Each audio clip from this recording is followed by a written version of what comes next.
One sip, and the world would never be the same. But did you know the world's most famous drink was born not in a factory, but in a pharmacist's lab, created by a man fighting his own addiction? The year was 1886. In Atlanta, Georgia, a former Confederate soldier named John Pemberton struggled to rebuild his life. Pemberton was no ordinary man. He was a wounded Civil War veteran, a pharmacist, and secretly an opium addict, hooked after a saber wound left him in constant pain. Desperate to find relief and to create a new product that could bring him fortune, Pemberton began experimenting. His goal? To invent a tonic that could heal the body and perhaps heal his own broken life. In a brass kettle in his backyard, Pemberton mixed together exotic ingredients, coca leaf extract, yes, with traces of cocaine, kola nut caffeine sugar, citric acid, and secret herbs. The result was a syrupy mixture that he diluted with carbonated water. The taste was unlike anything Atlanta had ever known. Bitter, sweet, and strangely invigorating. He named it Coca-Cola. Price? Just 5 cents a glass.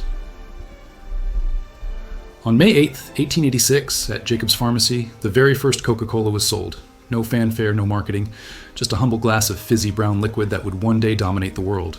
But how did a small glass of medicine for headaches and fatigue transform into the world's most valuable soft drink empire? Stay with us, because the secret behind Coca-Cola's rise is stranger than you think. In its first year, Coca-Cola sold an average of just 9 drinks a day. It was a failure by most standards. Pemberton, burdened by debts and his worsening morphine addiction, couldn't see the potential. He began selling pieces of his business to local investors. Among them was Asa Candler, a businessman with a vision.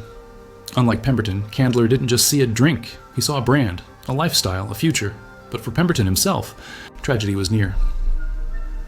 On August 16, 1888, John Pemberton died, broke and addicted, never knowing the empire he had created. By the time of Pemberton's death, the Coca-Cola formula had passed into the hands of Asa Candler, and Candler was about to unleash something the world had never seen, a marketing revolution. What started as a failed medicine would soon become the most powerful drink brand on earth, an orphaned formula, a visionary businessman, and a marketing strategy that would paint Coca-Cola across every wall in America. In the next chapter, discover how Asa Candler turned a struggling pharmacy tonic into the world's first billion-dollar soft drink. Imagine walking down the street in 1900, every wall painted with the same 2 words, drink Coca-Cola. This wasn't just a drink anymore, it was becoming an obsession. But how did one man take a failing tonic and turn it into America's favorite brand? When John Pemberton died in 1888, Coca-Cola was little more than a failed experiment. But Asa Candler, a sharp businessman from Atlanta, saw something more. In 1892, Candler officially founded the Coca-Cola Company. He wasn't a chemist, he wasn't an inventor, he was a marketer. And that's exactly what Coca-Cola needed. Candler knew people didn't just want medicine, they wanted lifestyle. So he flooded Atlanta with coupons for free Coca-Cola glasses. Barbershops, pharmacies, general stores, anywhere you looked, Coca-Cola was there. But Candler's boldest move? He painted Drink Coca-Cola across walls, fences, barns, and buildings all over the South. By the turn of the century, Coca-Cola wasn't just a drink, it was a household name. But here's the twist. Coca-Cola's success wasn't just about marketing, it was about mystery, a secret so carefully guarded, it turned the drink into legend. From the very beginning, Asa Candler understood the power of secrecy. The formula for Coca-Cola was kept hidden, known only to a few trusted executives. Rumors spread. Did it still contain cocaine? Were there secret herbs from distant lands? The mystery only added to the allure. To this day, the recipe is locked inside a vault at the World of Coca-Cola in Atlanta. But Coca-Cola had another problem. Imitators. Dozens of cola drinks popped up, stealing sales. So in 1915, Coca-Cola introduced something revolutionary, the contour bottle. A design so unique that even if you found it shattered on the ground in the dark, you'd still know it was Coca-Cola. That bottle, curves inspired by the cocoa bean, became one of the most recognizable designs in history. By the 1920s, Coca-Cola had gone from local tonic to national phenomenon. Factories bottled it across America. Ads portrayed Coke as refreshing, wholesome, and all-American. It wasn't just a drink anymore. It was culture. Families drank it at dinner. Soldiers carried it in their packs. Children saw it as a treat. Adults saw it as energy. Coca-Cola had woven itself into the very fabric of America, but Coca-Cola's biggest test was yet to come. A national ban on alcohol, a world at war, and a promise that would send Coca-Cola across the globe. in the next part, discover how Prohibition and World War II transformed Coca-Cola into not just America's drink, but the world's drink. In a time when alcohol was banned, one drink rose above all others. And when the world went to war, it followed soldiers into battle. This is how Coca-Cola went from America's soda to the world's most powerful symbol. 1920s in America were defined by one word: Prohibition. Alcohol was outlawed. Bars were closed. Millions of Americans searched for an alternative. Coca-Cola stepped into the spotlight. Marketed as a pure, wholesome, refreshing beverage, it became the drink of choice for a nation thirsty for something legal. That's soda. Fountains and diners. Coca-Cola wasn't just a refreshment, it was a social experience. The slogan? The pause that refreshes. But the real turning point wasn't just about selling in America, it was about a promise, one that would take Coca-Cola to the battlefields of World War II. When the United States entered World War II in 1941, Coca-Cola's president, Robert E. Woodruff, made a bold declaration: every man in uniform gets a Coke for 5 cents, wherever he is and whatever it costs the company. Factories were built near military bases worldwide. Bottling plants followed soldiers to Europe, Africa, and the Pacific. Wherever the U.S. Army went, Coca-Cola went with them. By the war's end, more than 5 billion bottles of Coke had been consumed by soldiers. For American soldiers, Coca-Cola wasn't just a drink, it was a taste of home. For locals in war-torn countries, it was their first introduction to American culture. In France, Italy, the Philippines, the sight of a Coca-Cola bottle meant liberation. The drink became a symbol of freedom, democracy, and America itself. And when the war was over, Coca-Cola stayed. Those bottling plants became permanent, launching Coke's global dominance. By the mid-1940s, Coca-Cola wasn't just a soft drink. It was the American way of life in a bottle. Its bright red ads promised happiness. Its logo was recognized worldwide, and its presence during the war gave it a power no other brand could match. Coca-Cola had survived Prohibition. It had thrived in wartime, and now it was ready to conquer the peace. But the war wasn't Coca-Cola's only battle. A new rival was rising fast: Pepsi. And soon, the two would face off in one of the greatest marketing wars in history. In the next chapter, discover the epic Cola Wars and how Coca-Cola nearly lost it all with one of the biggest product failures ever made. For decades, Coca-Cola ruled unchallenged, but then came a rival. Sweeter, sharper, bolder, and soon the world would witness one of the greatest marketing battles in history: the Cola Wars. By the 1950s, Coca-Cola was America's drink, but Pepsi was hungry. Unlike Coke's conservative traditional image, Pepsi marketed itself as the drink of the new generation.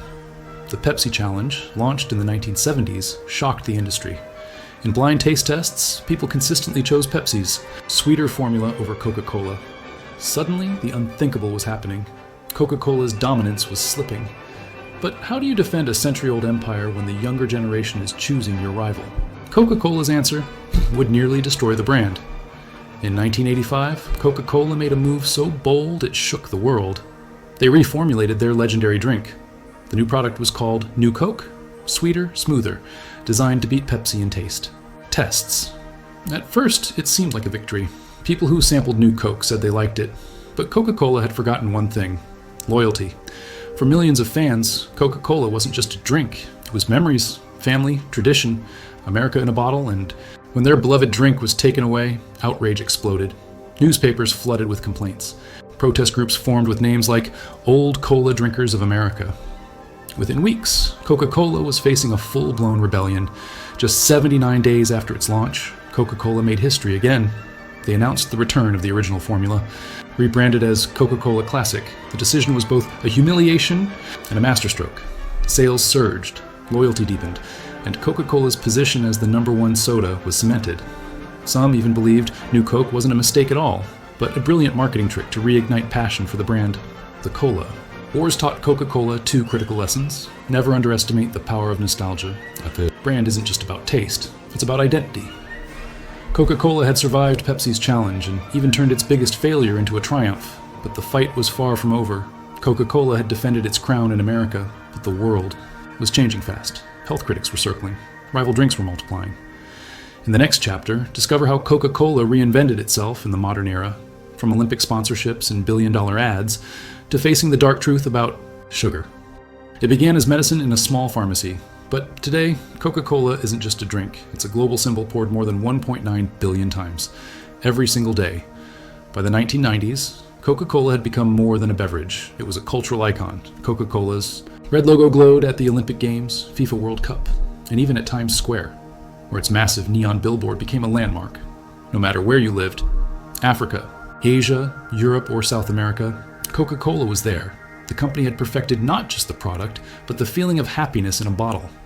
By the early 2000s, Coca-Cola was valued in the tens of billions, making it one of the most recognizable brands in history. Its ads no longer sold just a drink. They sold memories, family joy, and nostalgia. Who could forget the iconic Christmas trucks glowing red with "Holidays are coming," or the polar bears raising a Coke under the snowy night? Sky, Coca-Cola had mastered the art of branding, but behind the smiles and the fizz lies a darker truth. Because Coca-Cola wasn't just loved, it was also under fire. As Coca-Cola spread across the globe, so did criticism. Doctors and health experts warned too much sugar meant obesity, diabetes, and heart problems. Schools banned soft drinks from vending machines. Governments began taxing sugary beverages. Suddenly, Coca-Cola, once seen as innocent joy, was now blamed for global health crises. The company responded by diversifying. They launched Diet Coke, Coca-Cola Zero, flavored waters, juices, teas. Anything to protect the brand's dominance. But one thing never changed. The red and white logo and the secret formula still locked in its vault. Despite criticism, Coca-Cola remains unstoppable. Today, the company owns more than 500 brands, from sports drinks to bottled water. It is sold in over 200 countries, making it one of the most global companies in history. Every single day, nearly 2 billion servings of Coca-Cola products are consumed worldwide. From a failed medicine to a symbol of joy, success, and controversy, Coca-Cola's journey is unmatched. Coca-Cola's story is a reminder of one truth. The most powerful brands don't just sell products, they sell dreams. They sell identity. They sell emotion. From a wounded pharmacist in Atlanta to the most recognized brand on earth, Coca-Cola became more than a drink. It became history in a bottle.